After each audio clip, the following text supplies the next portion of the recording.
வாழ்வில் ஏற்படும் போராட்டங்களை வெல்ல ஒருவன் தன்னை தயார்படுத்தாவிடில், தன்னுடைய பலத்தின் மீதே ஒருவனுக்கு நம்பிக்கை ஏற்படாவிடில், அவன் நற்குணங்களை விடுத்து துர்க்குணங்களை தனதாக்குவான். அதாவது மனிதனுடைய ஹிருதயத்தில் ஆன்ம நம்பிக்கையானது களைந்தெறியப்படும் போது வாழ்வில் சங்கடம் பிறக்கிறது. ஏனெனில் ஆன்ம நம்பிக்கை நல் வழியை காண்பிப்பதாகும்.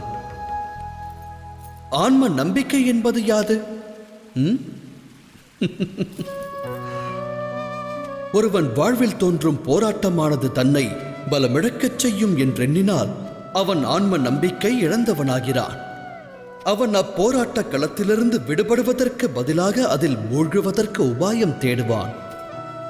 ஆனால் அப்போராட்டம் தனக்கு பலத்தை தரும் என்று ஒருவன் எண்ணுவானேயானால், தேகத்திற்கு கடின தேக பயிற்சி வலுவூட்டுவதைப் போல வாழ்வின் ஒவ்வொரு போராட்டமும் அவனை உற்சாகமடையச் செய்யும்.